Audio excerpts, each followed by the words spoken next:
I bought plane tickets for the whole family. But right at the airport, my daughter-in-law casually said, "We gave your ticket to my mum.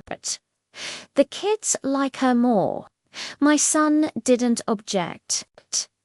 He simply nodded in agreement. I said nothing. I just nodded back and stepped aside. And a minute later, I did something that made them desperately beg me to cancel their vacation. Friends. Before we get into this story, I have a small favor to ask. If you enjoy true life stories about justice and family, please subscribe to the channel, press the like button, and write in the comments which city you're listening from. I'm always curious how far my stories reach. Enjoy listening. Hartsfield-Jackson International Airport buzzed like an agitated hive. That sound always stirred mixed feelings in me. Excitement about travel paired with a quiet, familiar anxiety, the kind that comes with age, when you're used to keeping everything under control. I stood slightly apart from the check-in desk, holding a leather document folder tightly against my chest. Inside were 5 passports and printed reservations that had cost me nearly 6 months of income from my modest investments. The destination was the Maldives, Azure Bay, not just a hotel, but an exclusive private resort. I had been planning this trip for half a year. Officially, it was a holiday gift for my grandchildren. Unofficially, it was my 65th birthday celebration. I didn't want noisy banquets, long speeches, or forced smiles from distant relatives. I wanted the ocean, peace, and my family close to me. I covered every expense: business class flights, seaplane transfers, an overwater villa with its own pool. I wanted my son Sterling to feel like royalty. I wanted his wife, Valencia, to finally stop complaining about exhaustion and stress. But standing there under the harsh terminal lights, I felt the atmosphere change, heavy, tense, like the air before a storm. Sterling stood a few steps away, glued to his phone. He shifted his weight from one foot to the other, nervously tugging at his shirt collar. He didn't look at me once. He couldn't. He was avoiding my eyes. Since early morning, ever since the Uber Black pulled up to take us to the airport, Sterling hadn't said a word. At first, I blamed it on travel nerves. Men often grow quiet before flights, even if they refuse to admit they're anxious. Valencia, on the other hand, was acting strangely in a different way. She kept whispering. She stood close to her mother, Odessa, speaking rapidly and sharply, her hand half covering her mouth as if guarding secrets that weren't meant for me. Odessa, my son's mother-in-law, was impossible to miss. Loud, flashy, draped in leopard print, her wrists heavy with gold bangles that clinked with every exaggerated gesture.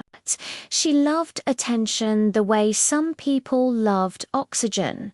Her presence at the airport confused me. I hadn't invited her. I hadn't planned for her.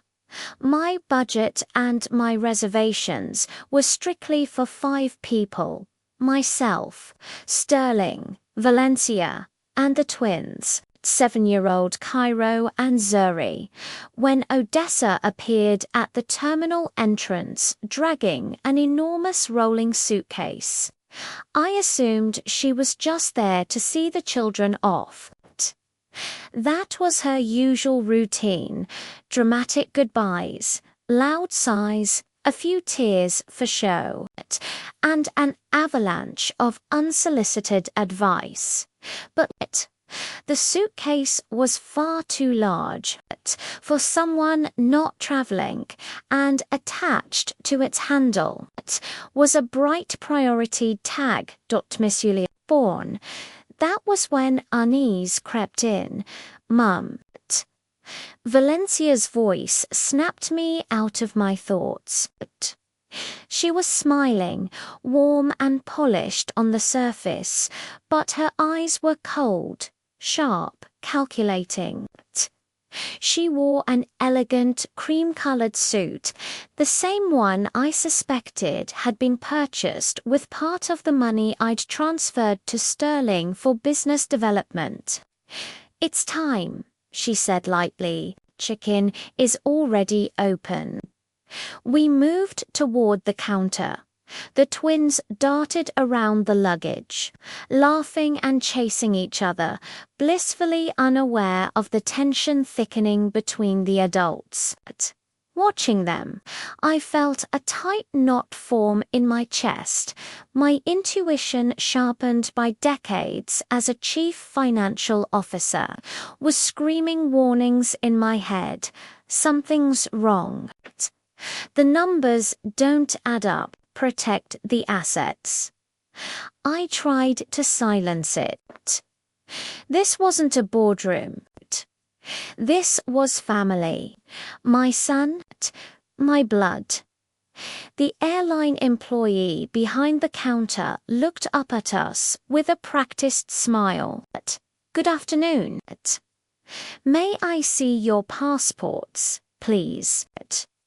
I stepped forward, reaching for the leather folder pressed against my chest. Valencia moved faster.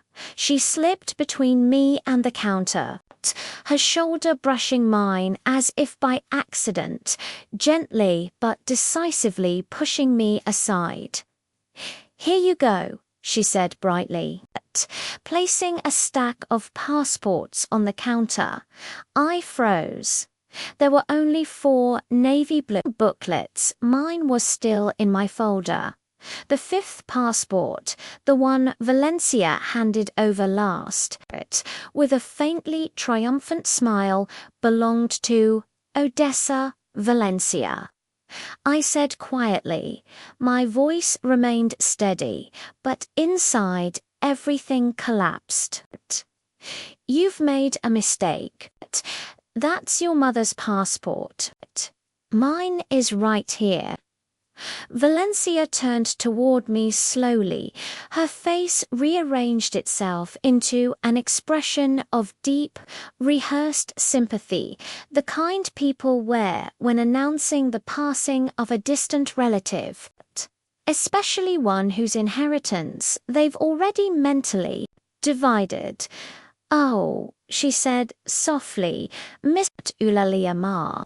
She addressed me in that tone she used only when she wanted something, and had already decided she would get it. We talked it through. Valencia continued smoothly, and we agreed it would be better if Odessa came instead. The terminal roared around us. A boarding announcement for a flight to Dubai echoed overhead. Somewhere nearby, someone laughed. A child began to cry, but for me, everything went silent. "Better," I repeated, not looking at her but at my son. "What do you mean, better?"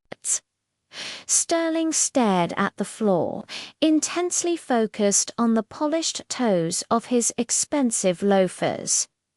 "You do understand." Valencia lowered her voice as if she were protecting my dignity. "The flight is very long, 14 hours. your blood pressure. Just last month you mentioned migraines and the climate there, the heat, the humidity. Doctors don't usually recommend such drastic changes at your age. My blood pressure is normal, I said firmly, and this trip is for my birthday. Exactly, Odessa cut in, sliding smoothly into the conversation. She adjusted the oversized necklace resting on her chest. Sweetheart, why do you need all that stress? You'll stay home, rest in peace and quiet. Watch your programs. I'll take care of the grandchildren. They've gotten so used to me lately. She leaned toward the twins. Cairo told me just yesterday, Grandma Odessa, I want you to go with us. It was a lie. I saw it immediately in the way the twins had suddenly gone silent, in their shifting eyes, in their uncertainty. They sensed the conflict, even if they didn't understand it. Sterling, I said his name the way one presents a final argument. The way a mother demands an answer. My son finally looked up, and in his eyes, I saw what I had feared my entire life. Cowardice. He was my creation, my life's project. I had poured everything into him, time, money, opportunities. Somewhere along the way, I had made a fatal mistake. He hadn't become a man. He had become an extension of his wife's ambitions. Ma, come on, he muttered, shrugging helplessly. Vows, right? It'll be hard on you. Odessa's got more energy, and the kids have more fun with her. Don't take it personally, okay? We'll bring you back a souvenir. He forced a small smile. It's just better for everyone. For everyone. I looked at them one by one. At Valencia, barely hiding her triumphant smirk.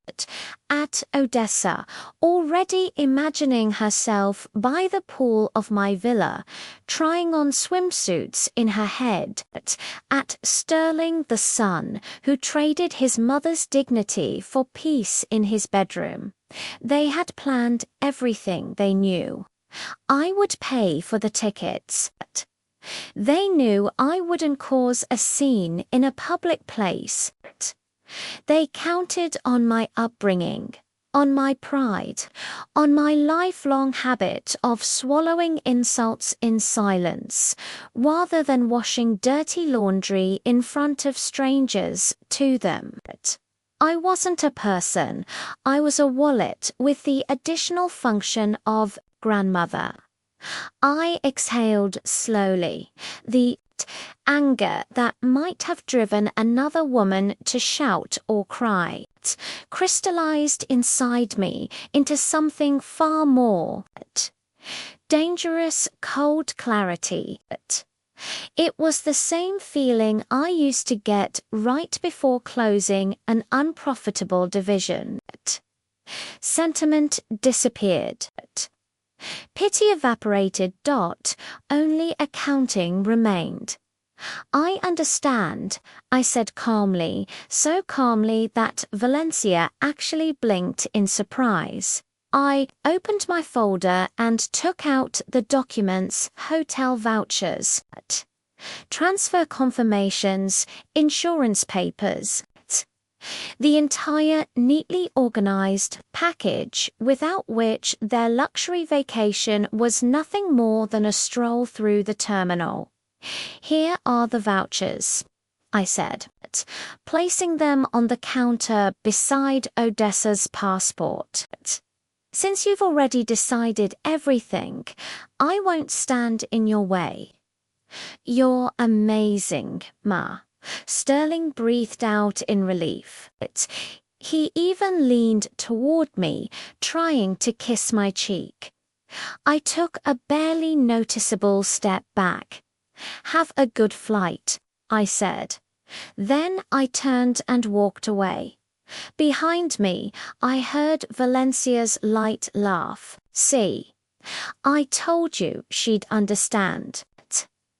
Older people need their rest." I moved through the crowd, my back straight as a pulled guitar string. The glass doors slid open, releasing me into the cool Atlanta air. I didn't order an Uber. Instead, I took out my phone and scrolled to a number. I hadn't called in nearly 3 years. "Mr. Abernathy, personal banker." I pressed call. "Miss Vaughn." A surprised, slightly raspy male voice answered. "Didn't expect to hear from you." "But it's good too. Hello, Julian," I said, watching another aircraft lift gracefully into the sky above ATL. "Do you remember the golden parachute protocol we discussed? In case I ever decided to abruptly change the family asset management strategy." There was a pause, of course. "But you said that was an extreme measure." "The time has come," I replied evenly. "Initiate the protocol immediately." "Understood. They're going through passport control right now." "Yes, Miss Vaughn." I ended the call and smiled for the first time in over an hour. Real smile. I didn't go home. I went up to the second floor of the terminal, to the bar with the panoramic windows where business travelers usually kill time before long-haul flights. I chose a table right by the glass. From there, the airfield lay open like a living organism, a massive, perfectly coordinated system of lights and motion, where every bolt knew its role. "Unlike my family, double Hennessy," I told the waiter.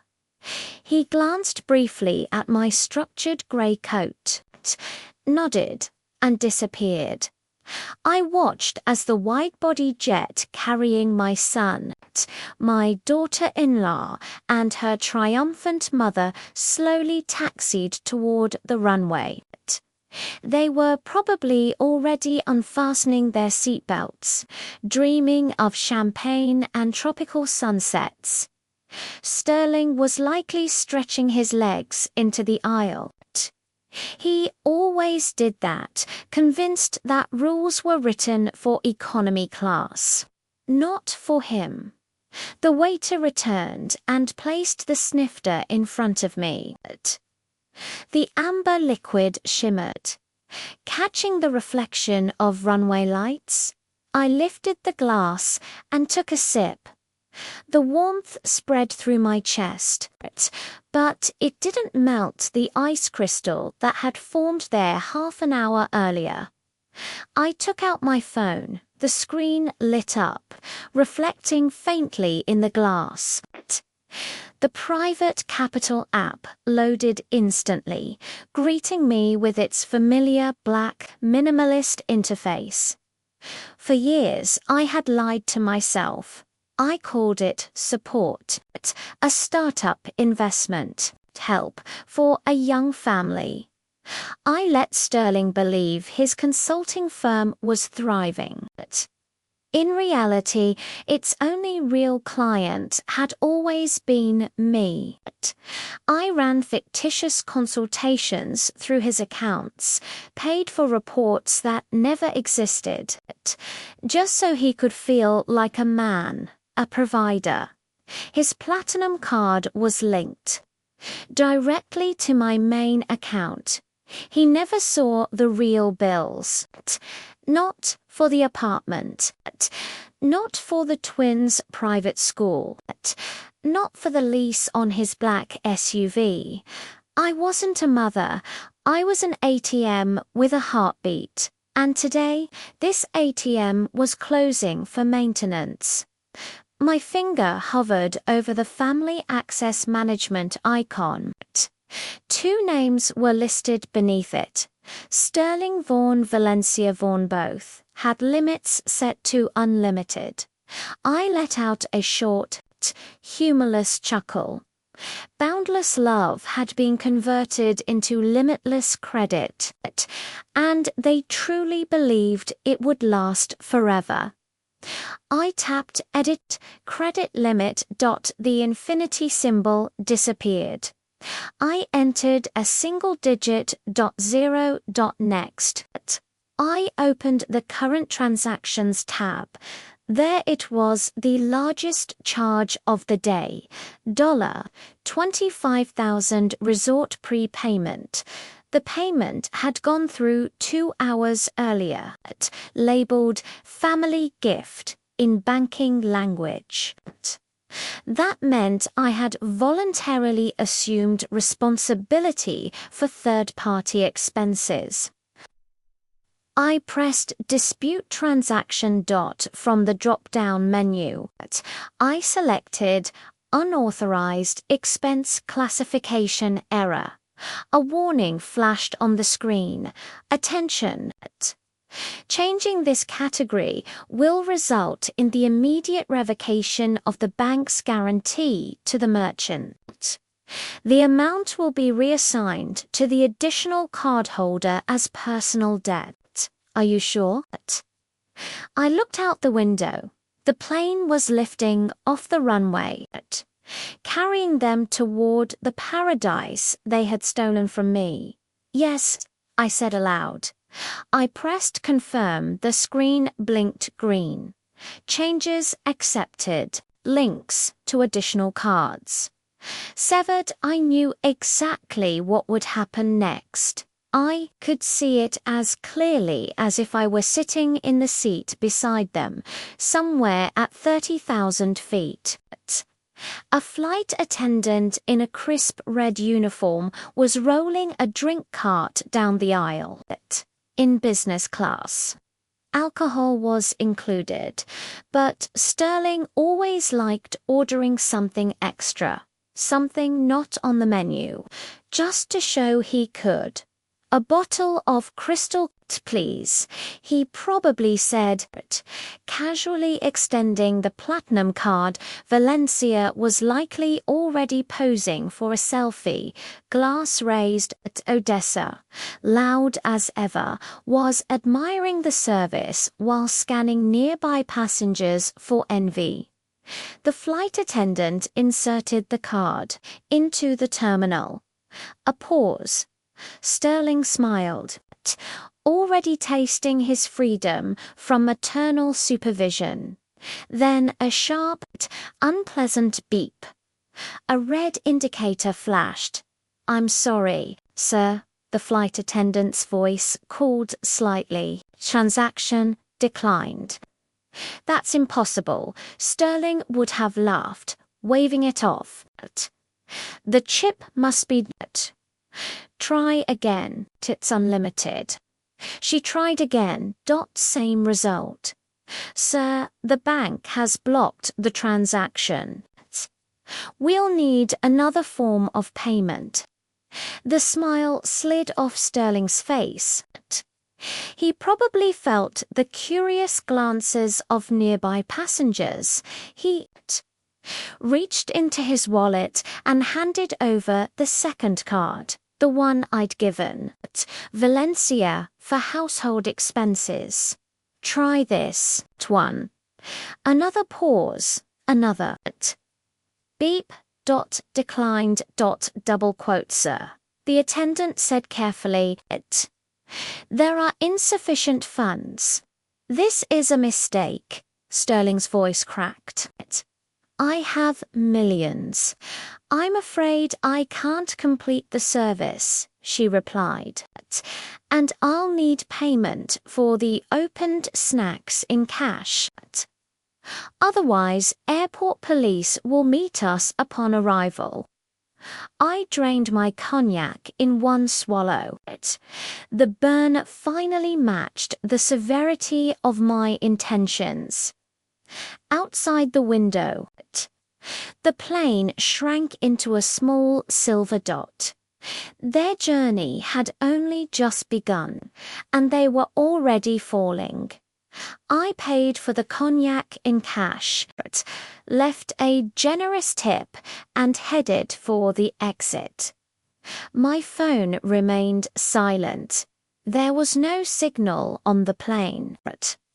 I had a few more hours of blessed quiet. I got into my car in long-term parking and drove slowly toward the city. The interior smelled of leather and my perfume, but in my mind lingered the phantom scent of salt and tropical humidity. I knew what was happening on the other side of the world at Valana International Airport in Mali. They would step out of the cool cabin into suffocating heat. After the humiliation on board, their mood would be shaken, but not yet destroyed. Sterling would still believe. He could fix it for now. Sterling, a master of self-deception, quickly convinced both himself and his wife that it was nothing more than a technical glitch, a banking error, a security hiccup. Something I would, of course, fix the moment I saw the missed calls. After all, I always fixed everything. They passed passport control and headed toward the Azia Bay Hotel transfer desk. Guests of their supposed status were usually greeted with chilled towels scented with lemongrass and fresh coconuts in hand. The captain of the private speedboat, dressed in a spotless white uniform, was meant to personally take their luggage. This time, the captain stood with his arms crossed, staring not at them, but at his tablet. "Mr. Vaughan," he said flatly, without even pretending to smile. "Yes. That's us," Sterling replied. Valencia stepped forward, adjusting her wide-brimmed hat. "There was a terrible misunderstanding on the plane, but we're so happy to finally your reservation has been cancelled," the captain interrupted, still not looking up. Silence dropped like a curtain. The murmur of arriving tourists, the slap of water against the pier, everything suddenly sounded painfully loud. "What do you mean? Cancelled?" Sterling demanded, trying to sound authoritative. It came out thin. "Do you know who my mother is?" "Julia Vaughan," the captain said calmly, "primary account holder." "She revoked authorization 40 minutes ago." He finally raised his eyes. In them was the tired indifference of a man who had seen too many wealthy dreamers whose credit cards had suddenly turned into pumpkins. "Cannot take you on board. This boat is for guests with confirmed reservations only." Valencia flushed, red blotches spreading across her face, stark against her white linen dress. "You have no right," she shrieked, drawing the attention of everyone nearby. "I will sue." "This is outrageous. We have children. You are obligated to take us. I am obligated to follow bank and hotel instructions."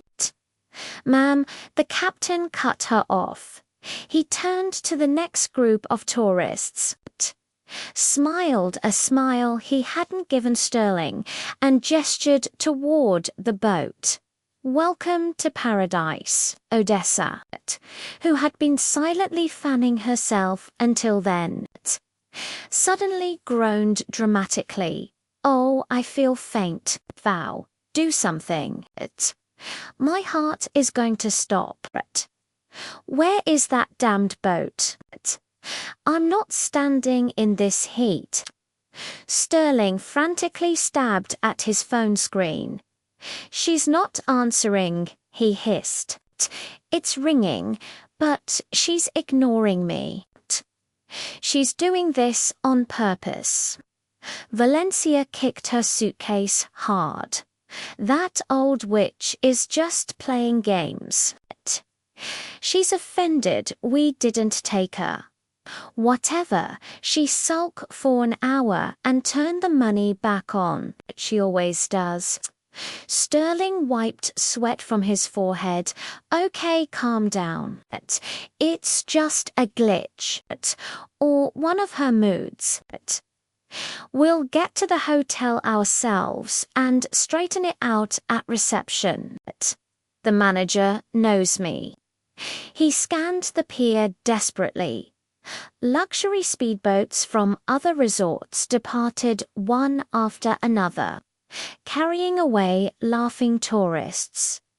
For them, only one option remained. There, Sterling pointed to a shabby pier to the side, crowded with locals and backpackers.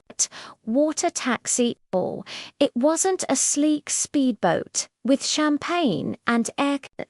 It was an old ferry reeking of diesel and fish, peeling paint, wooden benches, cramped space.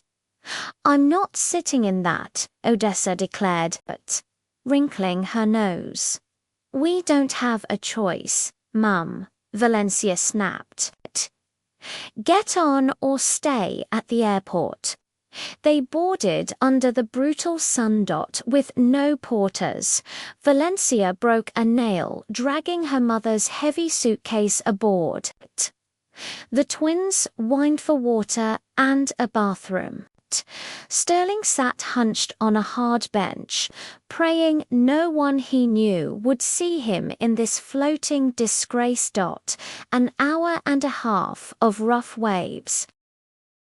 Salt spray ruined Valencia's blowout and streaked Odessa's makeup. By the time the ferry docked at Azure Bay's Technico pier, far from the grand entrance, they looked like survivors of a shipwreck. Were met not by drums or smiles, but by the hotel manager, Mr. Rashid. He held a folder and wore a strictly professional expression. Mr. Vaughn, he nodded coolly. We didn't expect you on this transfer, but since you've arrived, thank God. Sterling rushed toward him. There's been a terrible banking mistake. My mother mixed something up. Just give us the villa keys. We'll shower, rest, and I'll settle everything afterward. Rashid didn't move. He opened the folder and removed a document. I'm afraid that won't be possible, sir. The corporate club member, Ms. Ulia Vaughn, is not present at check-in. Therefore, the terms of your reservation are void. The friends and family rate no longer applies. What? Valencia froze. Why does it matter if she's here or not? It matters greatly, Rashid replied evenly. It is a contractual requirement. Without her, you are regular guests. And considering high season, he paused just long enough. The recalculated rate is $3,000 per night. Payment in full, upfront, $3,000. Odessa gasped. That's robbery. And one more thing, Rashid continued, ignoring her outrage. Your overwater villa has already been reassigned to guests who made a confirmed prepayment. We currently have 2 standard garden view rooms available near the generator. Sterling went pale, standing there in a sweat-soaked shirt, listening to the distant hum of the generator. He finally began to understand that his mother's whim was costing him far more than hurt feelings. "We don't have that kind of money," he whispered. Rashid smiled politely and coldly. "Then I suggest you wait for the return ferry. Departure is tomorrow morning." At that exact moment, I was parking my car in front of my house in Buckhead. The quiet suburban evening was the medicine I needed.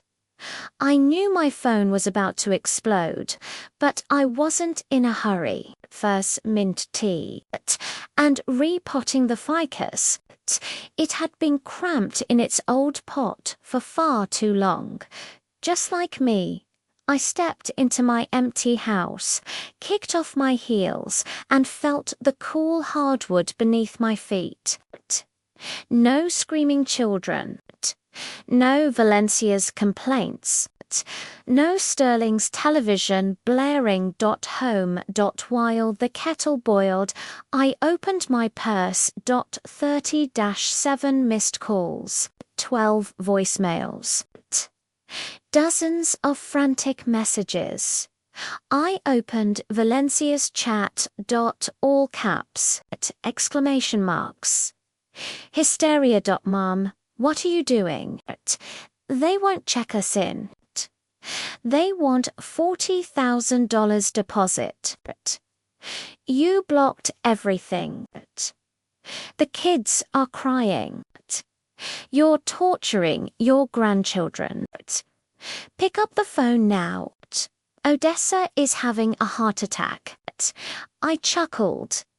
A heart attack hadn't stopped Odessa from demanding lounge access an hour earlier. I sipped my tea, then opened my photo gallery and found the contract I'd signed 6 months ago.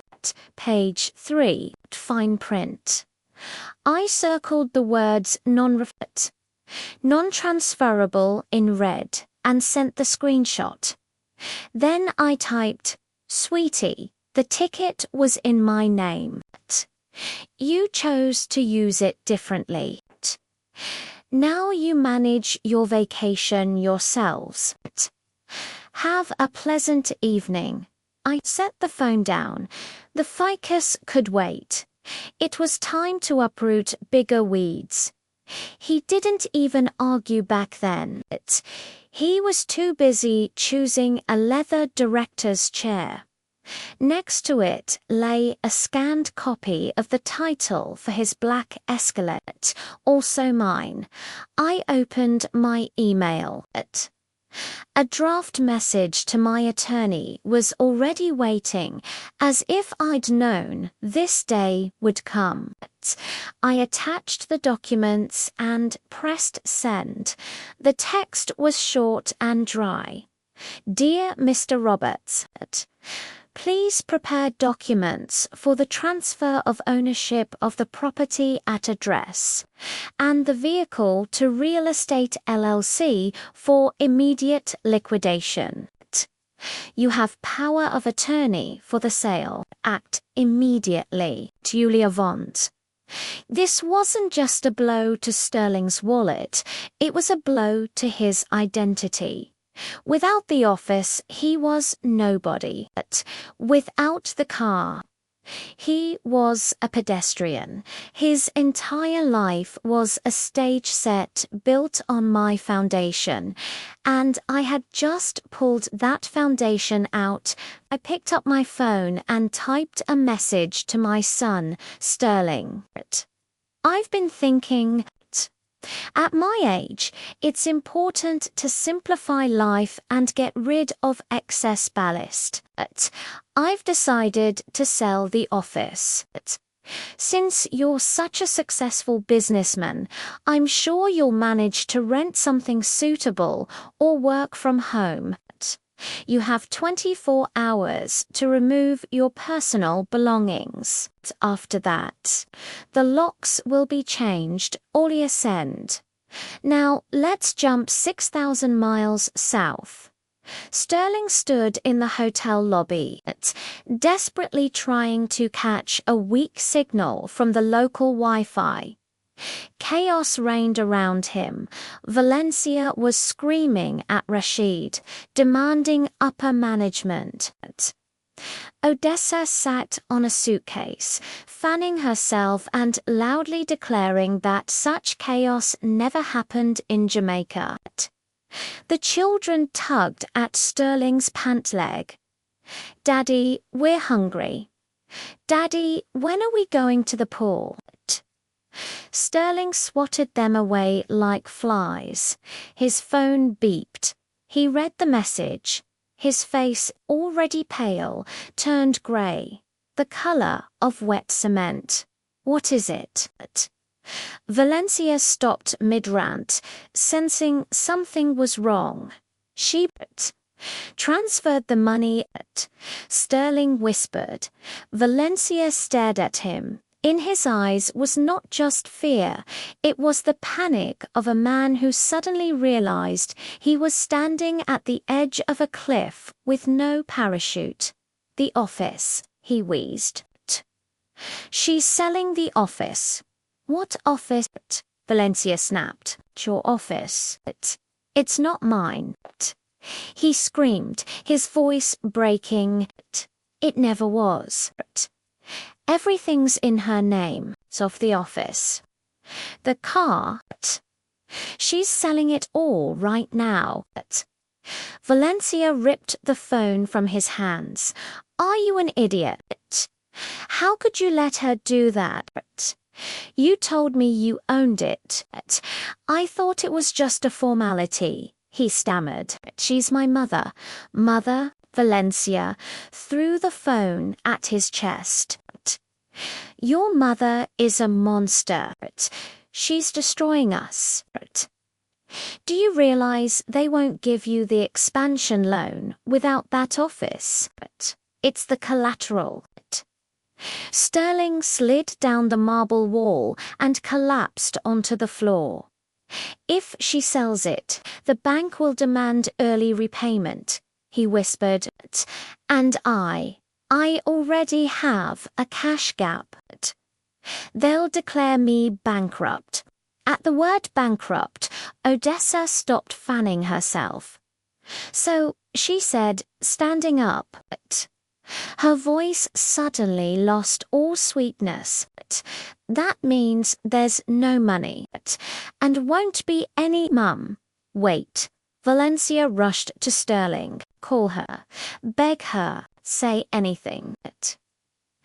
Get on your knees if you have to. Record a video. Make her stop the sale." Sterling pressed call with shaking fingers. Long rings. I looked at my phone lying on the kitchen table. Sun flashed on the screen. I sipped my tea.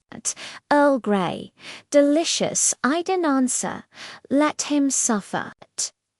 Let him understand. The call dropped and immediately started again, then again. Then an unknown number. Odessa, no doubt. I muted the phone, turned it face down, and returned to repotting the FICUS. My hands sank into the soil, damp earth. Pete, calm, that this was creative work, not like the past 20 years, raising parasites on the other side of the world. Paradise was finally turning into hell.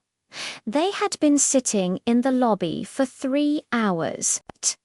The air conditioning blasted, but it didn't cool the tension. Sterling sat on the floor, head in his hands. Valencia paced furiously, heels clicking. "We can't stay here forever," she screamed.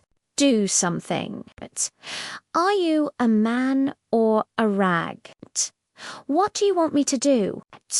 Sterling looked up, eyes red and swollen. "My cards are negative. The office is being sold." She won't answer. At that moment, Rashid approached. His patience had clearly expired. "Ladies and gentlemen," he said coldly, "the lobby is closing for nightly cleaning. You'll need to leave." Odessa shrieked, "Into the street with children, you animals."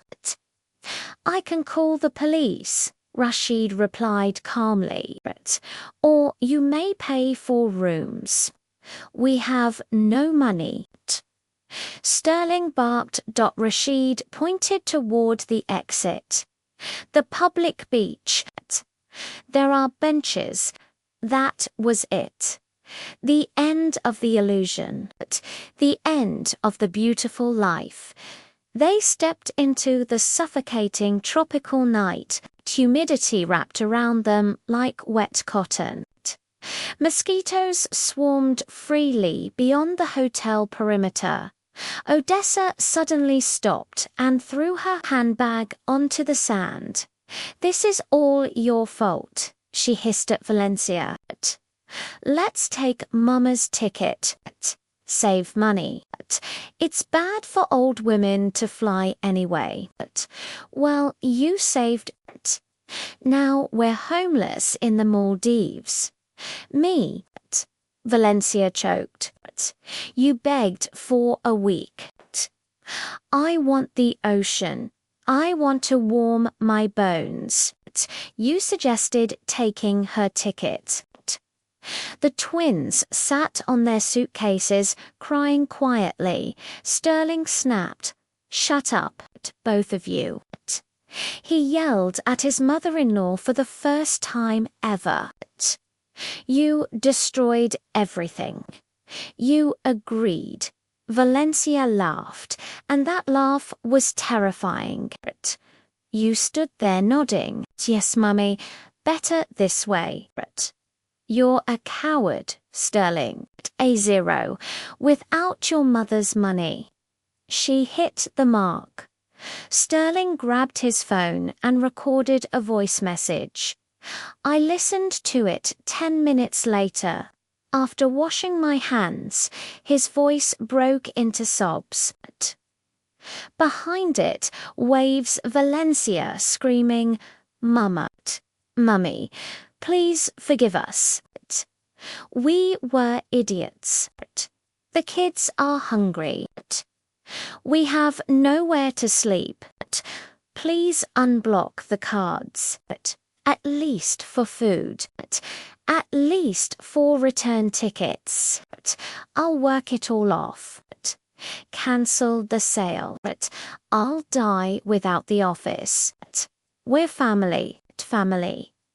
I pressed call. He answered instantly. "Mama, thank God." "Hello, Sterling," I said cheerfully. "Please. Put everything back. Put it back." I paused. "But you said the grandchildren love Odessa more. Doesn't her love keep you warm? Feed." "Mama, don't mock me. She's a monster." "Really?" I said softly. "I thought she was the perfect grandmother. Energetic, fun, not old and sick like me." "Mama, I can't talk long," I interrupted. "I'm meeting a realtor." I lied. The meeting was scheduled for the morning, but to him it sounded like a death sentence. Buyer for my office was found very quickly. He offered a good price for urgency. "No, Mama, please don't sell. This isn't the end, Sterling. I said calmly. It's the beginning of your independent life. You always wanted that. How will we get back? He whispered. We don't even have return tickets. You cancelled them. Well, Odessa is an inventive woman. Let her come up with something. Maybe she can sell her gold trinkets. They're heavy, surely. Good night, son. Or good morning, I've lost track of the time zones. Oh, and say hello to Valencia. Tell her I appreciated her concern for my blood pressure. It's perfect right now. I hung up. My heart beat evenly. My hands didn't tremble.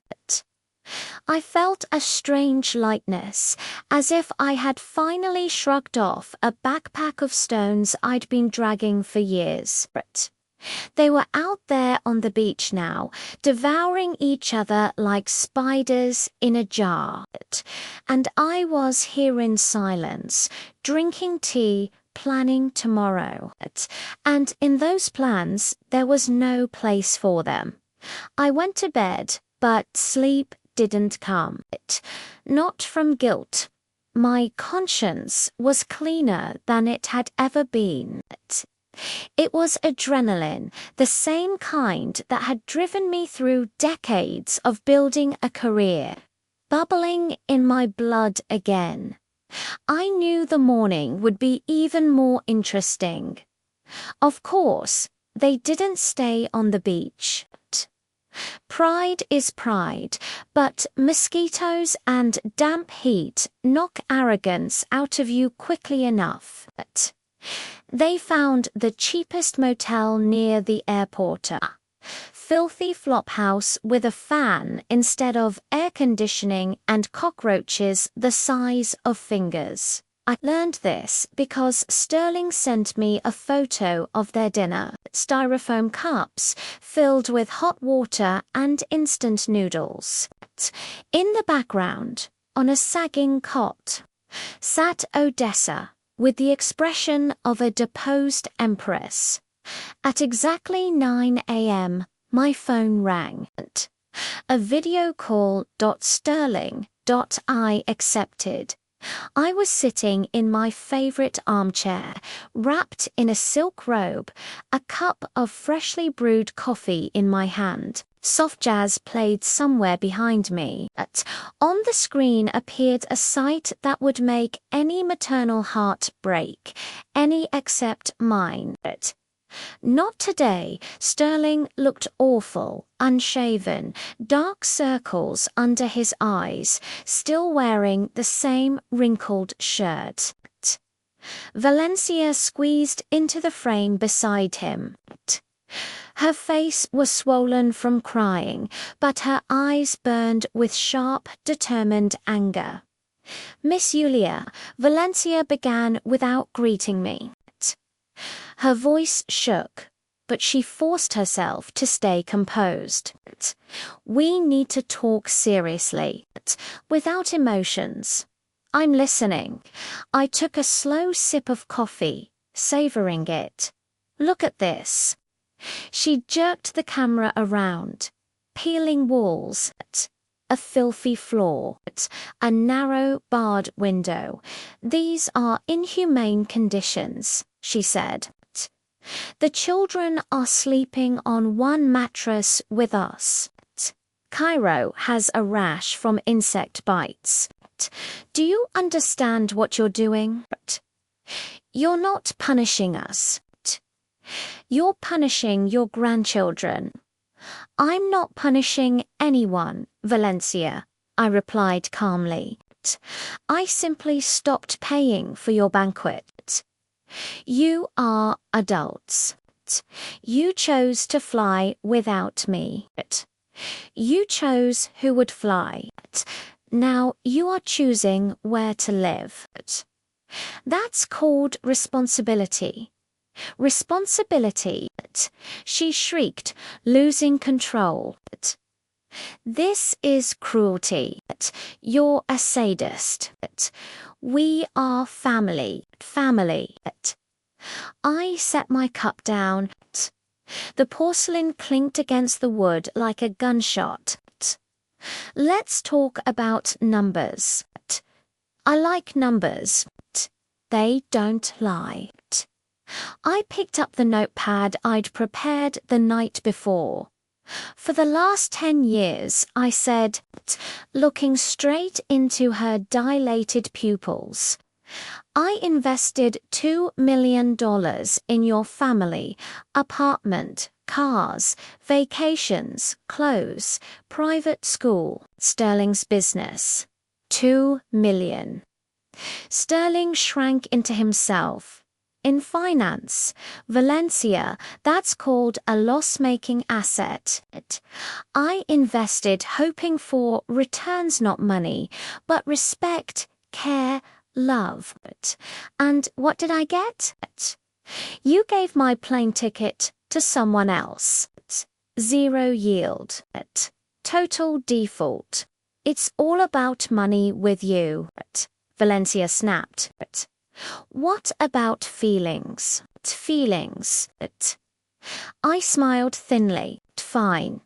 Let's talk about feelings and care. Sterling, do you remember the rainy day fund? The one you opened 3 years ago for the kids' college. He blinked. Yes. It's untouchable. Untouchable. I turned my gaze to Valencia. She went pale, so pale, she nearly blended into the wall.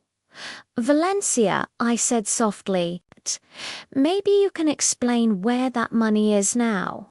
I don't know what you're talking about, she stammered. I lifted another page. Bank statement, last transaction, 2 weeks ago. $4,000, Louis Vuitton, Lenox Square. Silence. Sterling slowly turned toward his wife. You took money from the kid's account. I just borrowed it, she cried. I needed status. You want me to look like nothing next to your mother? I bought suitcases so we could fly beautifully. Suitcases. Sterling exploded. You spent college money on suitcases. It was an investment. We're eating ramen, he shouted. And you're sitting on $5,000 luggage. She lunged back at him. And what about you? You've never earned a cent yourself. You live off mummy's money. You're a jit. The word hit its mark. He knew it. I watched with the detached curiosity of an entomologist. The masks fell away. A thief, a parasite, and my son finally seeing who shared his bed. Enough, I said. They froze. Sterling. I continued, now you know the truth, that your wife steals, that your mother-in-law despises you, and I am done. All powers of attorney are cancelled. All accounts closed. No more money. Survive on your own. I'll divorce her, he cried. Just get us out of here. That's your decision, I replied. But I won't give you money. You have hands, feet, and a head, Jusum. I reached for the end call button. Oh, and Sterling, I added, ask Valencia where the rest of the money is. There should have been more than just the suitcases. Valencia's eyes flicked toward the corner. Odessa sat there, suspiciously quiet, chewing a sandwich. I ended the call. The puzzle finally fit together. Valencia stole from Sterling. Odessa stole from Valencia. A perfect cycle of parasitism, and I had just cut off the oxygen, rushed at her. Give the money. That is stolen money. That is my children's money. Odessa deftly dodged and stuck. She stretched out a hand with long, sharp nails. Don't come near me. I'll scream. I'll say you beat me. The police here are strict. Want to end up in a foreign prison. Sterling recoiled. He knew she would do it. Odessa walked out of the room, slamming the door. A minute later, they heard her arguing with a taxi driver outside. Valencia slid down the wall and collapsed onto the floor. She didn't cry, she howled, like a beaten animal. Sterling stood in the middle of the room, staring at the closed door, and finally understood that the bottom he thought they had reached. Yesterday was a lie. The real bottom was here. They were alone. Without money. Without housing. With a ruined name, and with two hungry children who looked at their parents and, for the first time in their lives, saw them for who they truly were: weak, helpless, and abandoned by those they had relied on. At that very moment, I was looking at my laptop screen, where the reputation index of my family had collapsed into the negative zone, and I didn't care. I was already booking a table at a restaurant for one. 2 weeks passed. I stood in the Atlanta airport terminal again. But this time, the air felt different. It no longer smelled of anxiety and obligation. It smelled of expensive perfume and freedom. I wore a snow-white pantsuit and a wide-brimmed hat that shaded my eyes from curious glances. Beside me stood not a pack of demanding relatives, but a single neat carry-on suitcase. I wasn't waiting at the economy check-in. I was in the Delta Sky Club, where chilled champagne and delicate canapes were served. Around me sat women like myself, silver travelers. A club I had discovered by chance that very night of reckoning. Independent, accomplished, unburdened by family anchors. We were flying to Tuscany for wine tasting and painting lessons. My phone buzzed to message from Sterling. "Happy birthday, Mama. Sorry it's late. We're home." I didn't open the chat fully. I already knew what would follow: complaints, apologies, requests. Julian had kept me informed to ensure my name stayed untarnished. They had returned 3 days earlier. To get home, they took a loan from a predatory payday lender at insane interest. Rates regular banks refused Sterling due to his destroyed credit history. Thanks to my administrative measures, they bought the cheapest tickets with 3 layovers, flew for 2 days, and slept on airport floors. Now they lived in a rented 2-bedroom apartment in Stone Mountain. My house, the large, bright one, when everyone once had their own room, was listed for sale. A buyer had already paid a deposit. I transferred the proceeds into my Swiss pension fund. Valencia found work as a receptionist at a beauty salonot in Buckhead, but on the outskirts, she had to file off her manicure. Sterling, my successful businessman, now worked as a sales associate for a window installation company. He was learning to speak to people not from a position of power, but from the position where the customer is always right. A cruel but necessary education. As for Odessa, she flew safely back to Atlanta, locked herself inside her apartment, changed the locks, and informed her daughter by phone that she wouldn't let losers onto her doorstep. She spent the money stolen from her grandchildren on a spa retreat in Florida. I looked at my son's message again. My finger hovered over the reply button. What could I write? Any answer would become a thread, a hook, a hope. I powered the phone off. The screen went dark, reflecting my face come smooth, unburdened. Eulalia Vaughn, with a glass in her hand, approached me. Helena, the organizer of our trip. Boarding has begun. Are you ready? Ready. I smiled and stood. We walked down the jet bridge, each step ringing inside me like victory. I hadn't just saved money by cancelling that trip. I hadn't just taught ungrateful adults a lesson. I had made the most important investment of my life. I bought myself back.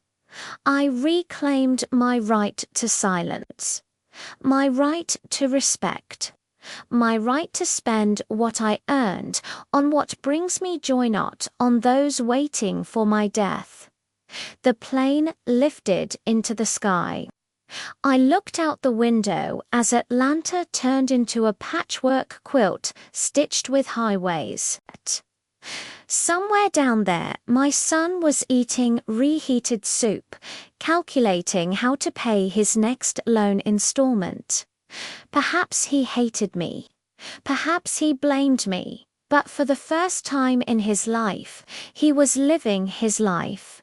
And maybe 1 day years from now, he would understand that this was my greatest gift to him, reality.